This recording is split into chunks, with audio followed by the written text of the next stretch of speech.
बताएं कि Pakistan army act के तहत साबिक आला अफसर lieutenant general retired Faiz Hamid के खिलाफ फील्ड जनरल कोर्ट मार्शल की कार्रवाई मुकम्मल हो गई। फौज के शोबा ताल्लुकात आमा के मुताबिक तमाम इल्जामात साबित होने पर मुलजिम को 14 साल कैद बामुशक्कत की सजा सुनाई गई है। तफसीलात के लिए इस्लामाबाद से ये रिपोर्ट देखिए। पाकिस्तान आर्मी के साबिक आला अफसर lieutenant general retired Faiz Hamid के खिलाफ तारीखी नौइयत का फील्ड जनरल कोर्ट मार्शल तमाम इल्जामात साबित होने पर मुलजिम को 14 साल कैद बामुशक्कत की सजा। कोर्ट मार्शल का अमल 12 अगस्त 2024 को शुरू हुआ, जो 15 माह बाद अंजाम को पहुंच गया। ISPR के मुताबिक कार्रवाई के दौरान मुलजिम पर 4 संगीन नौइयत के इल्जामात की समाअत की गई। इल्जामात में सियासी सरगर्मियों में मुलव्विस, ऑफिशियल सीक्रेट एक्ट की खिलाफ वर्जी, इख्तियारात और सरकारी वसाइल के गलत इस्तेमाल और अफराद को नुकसान पहुँचाने के मामला शामिल थे। ISPR के मुताबिक तवील कानूनी कार्रवाई के दौरान तमाम शवाहिद और गवाहियों के बाद मुलजिम को तमाम इल्जामात में कसूरवार करार दिया गया, जिसके बाद फील्ड जनरल कोर्ट मार्शल ने मुलजिम फैज हमीद को 14 साल कैद बामुशक्कत की सजा सुनाई। फौजी तर्जुमान का कहना है कि कार्रवाई के दौरान मुलजिम को मुकम्मल कानूनी हकूक फराम किए गए, जबकि अपनी पसंद की दिफाई टीम के जरिए भरपूर मौका दिया गया कि वो अपना मुकदमा पेश करे। तर्जुमान के मुताबिक सियासी अनासिर के साथ मुबैयन इश्तहार अंगेजी और अदम इस्तेहकाम से मुताल्लिक मामला अलग से निपटाए जा रहे हैं। माहिरीन कानून का कहना है कि फैज हमीद पर 4 तरह के चार्जेस थे। दिफा का भरपूर मौका दिया गया, पसंद के वकला की टीम का हक और दीगर तकाजे पूरे किए गए। ये पाकिस्तान की तारीख का बहुत बड़ा फैसला माना जाएगा। एहतसाब हर किसी का होना चाहिए, कोई भी कानून से मुबर्रा नहीं। फैज हमीद के पास सजा के खिलाफ अपील का हक मौजूद है। मजीद जानिए इस रिपोर्ट में। माहिर कानून राजा खालिद कहते हैं कि फैज हमीद पर 4 तरह के चार्जेस थे। फैज हमीद ने सियासत में मुदाखलत और अथॉरिटी का गैर कानूनी इस्तेमाल किया। फैज हमीद को दिफा का भरपूर मौका दिया गया, जल्दबाजी में कुछ नहीं किया गया। फौज के इदारे ने मिसाल कायम कर दी। शायद लोग समझते थे कि ताकतवर शख्सियत का एहतसाब मुमकिन नहीं। इन पे जो चार्जेस थे वो 4 तरह के थे। एक तो पॉलिटिकल एक्टिविटीज में उनकी इन्वॉल्वमेंट, फिर मिसयूज अथॉरिटी, और फिर डिसिप्लिन की वायलेशन भी था, और फिर ऑफिशियल सीक्रेट एक्ट की वायलेशन जो यकीनन रियासत पाकिस्तान के लिए भी नुकसानदेह थी। इन्हें बिल्कुल एक भरपूर मौका दिया गया। Fair opportunity was provided to him. जल्दबाजी में ऐसा नहीं हुआ। माहिर कानून एहसन भून का कहना था कि आर्मी का अंदरूनी एहतसाब का सिस्टम बहुत फाल है। फैज हमीद को अपनी पसंद के वकला की टीम का हक और सारे तकाजे पूरे किए गए। अदलिया और इंतजामिया को भी अंदरूनी एहतसाब का निजाम बेहतर करना होगा। ब्यूरोक्रेसी और सियासत में अकरबा परवरी का निजाम है। आर्मी का इंटरनल अकाउंटेबिलिटी का सिस्टम जो है वो इंतहाई फाल है। ऐसे ऑफिसर को सजा देना और उसे तमाम अपनी पसंद के वकला की टीम मुहैया करने के बाद, सारे तकाजे पूरे करने के बाद, बल्कि ये एक ऐसा खुशाइंद मैसेज है ब्यूरोक्रेसी के लिए, बाकी अदलिया के लिए, इंतजामिया के लिए, कि उन्हें भी अपना इंटरनल अकाउंटेबिलिटी का निजाम जो है वो बेहतर करना होगा। माहिर कानून नायाब अख्तर ने कहा कि ये पाकिस्तान की तारीख का बहुत बड़ा फैसला माना जाएगा। फैज हमीद के बारे तासुर था, उनको कोई टच भी नहीं कर सकता। फैज हमीद को कटहरे में लाकर खड़ा किया गया। फैज हमीद पर लगे तमाम इल्जामात सही साबित हुए। फैज हमीद के पास सजा के खिलाफ अपील का हक मौजूद है। पाकिस्तान की तारीख का एक बहुत बड़ा फैसला माना जाएगा, जिसमें एक साबिक DGI जो कि एक बहुत पावरफुल आदमी समझे जाते थे, जिनके बारे में ये तासुर था कि इनको कोई टच भी नहीं कर सकता, उनको एक एहतसाब में ला के कटघरे में खड़ा किया गया और उन पे 4 इल्जामात लगाए गए, जो कि इल्जामात उन पे सही साबित हुए। उनके पास बिल्कुल एक अपील का राइट मौजूद है, जो कि वो 30 दिन के अंदर अपील कर सकते हैं। माहिर कानून अशतर और साफ कहते हैं कि फैज हमीद के खिलाफ ट्रायल काफी देर चला। एहतसाब हर किसी का होना चाहिए, कोई भी कानून से मुबर्रा नहीं। जो कानून को तोड़ेगा वो गिरफ्त में आएगा। फैज हमीद ने इख्तियारात का नाजायज इस्तेमाल किया। ये ट्रायल भी काफी देर चला है। कोई भी कानून से मुबर्रा नहीं है। जो कानून को तोड़ेगा वो उसकी गिरफ्त में आएगा।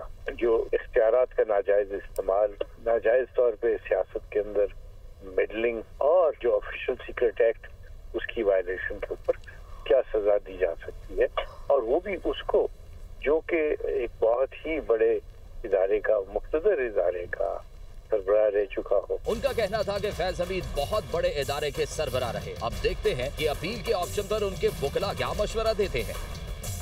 Chairman people's party Bilawal Bhutto Zardari कहते हैं कि फैज हमीद के बारे में फैसला तारीखी है। बानी PTI और फैज हमीद अपने दौर के फिरौन थे।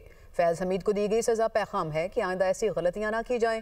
फैज़ हमीद के खिलाफ मज़ीद तहकीकात और ट्रायल अभी बाकी है। चिन्योट में मज़ीद उन्होंने गुफ्तगू करते हुए कहा कि किसी फ़र्द के बारे में बात नहीं करूँगा, लेकिन आज का फ़ैसला मुस्तकबिल का तयन करेगा। एक तारीखी फ़ैसला ज़रूर है और जनरल फैज़ साहब को 14 साल सज़ा आज मिला है। मेरे सियासी ज़िंदगी में दो ऐसे लोग थे जो मैंने ख़ुद अपने आंखों से देखा है, जो अपने वक्त के फ़िरौन थे। एक तो खान साहब खुद है, उसके साथ साथ एक ये जनरल फैज़ साहब था। वो ताकत का नशा में पता नहीं क्या क्या धमकियाँ देता था। उन्होंने ये हमारी सियासत में एक बार फिर एक बुरी रवायत डाली थी कि ना सिर्फ कि जो सियासी हरीफ है, मगर उन सियासी हरीफ, उन सियासी मुखालिफ के जो घर के औरतें हैं, ख़वातीन हैं, उनको भी निशाना बनाया गया। और मरियम शरीफ साहिबा को और यालतारपुर साहिबा को जिस अंदाज में टारगेट किया गया, इसी ज़िंदगी में उन एक्शंस का ना सिर्फ जवाब देना पड़ा, अब वही उसी किस्म की मुश्किलात आज भुगत रहे हैं। फैज़ हमीद बानी पीटीआई के खिलाफ वादा माफ गवाह बनेंगे। सेनेटर फैसल फावड़ा का दावा। कहते हैं फैज़ हमीद 9 मई के खिलाफ गवाही और सबूत देंगे। ये मुकदमा अब बानी पीटीआई की तरफ जाएगा। बानी पीटीआई के खिलाफ फौजी अदालतों में मुकदमा चलना खारिज इम्कान नहीं। सेनेटर फैसल फावड़ा ने प्रोग्राम दुनिया मेहर बुखारी के साथ में गुफ्तगू करते हुए मजीद क्या कहा, आपको दिखाते हैं। अब इमरान खान साहब के खिलाफ 9 मई समेत गवाही भी देंगे और एविडेंस भी दे रहे हैं, तो उसके बाद 9 मई के केस के अंदर नथी हो जाएंगे, शिकंजा इमरान खान साहब के इर्द गिर्द आ जाएगा।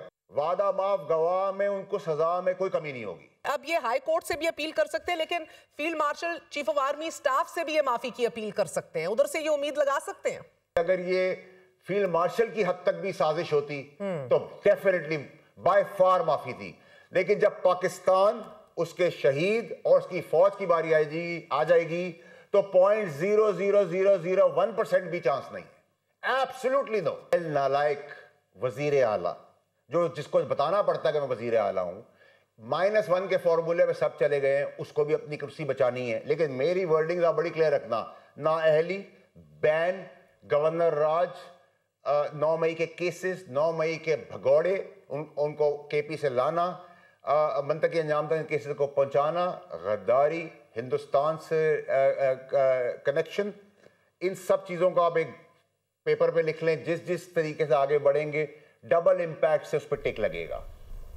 वेलकम बैक नाज़रीन। ट्रैफिक ऑर्डिनेंस 2025 पर ट्रांसपोर्टर्स और वजीर ट्रांसपोर्टर के मुज़ाकरात के बाद कमेटियां तश्कील। महकमा ट्रांसपोर्ट की जानिब से 3 कमेटियां कायम, नोटिफिकेशन जारी कर दिया गया। आपको बताएं कि दूसरी जानिब जो ट्रैफिक ऑर्डिनेंस 2025 मुअत्तल ना होने पर मुज़ाकरात के बाद ट्रांसपोर्टर्स के एक धड़े की नारेबाजी, हड़ताल जारी रखने का ऐलान किया। ट्रांसपोर्टर्स का कहना है कि ट्रैफिक ऑर्डिनेंस की मुअत्तली के बाद मुज़ाकरात किए जाएंगे। लंदन हाई कोर्ट ने आदिल राजा को झूठा करार देते हुए ब्रिगेडियर रिटायर्ड राशिद नसीर के हक में फैसला जारी कर दिया। अदालत ने आदिल राजा को हुक्म दिया कि 50,000 पाउंड हर्जाना और कानूनी अखराजात अदा करे। 2,60,000 पाउंड अबूरी अखराजात भी अदा करना होंगे। आदिल राजा ने ब्रिगेडियर रिटायर्ड राशिद नसीर को बदनाम करने का इल्जाम तस्लीम कर लिया।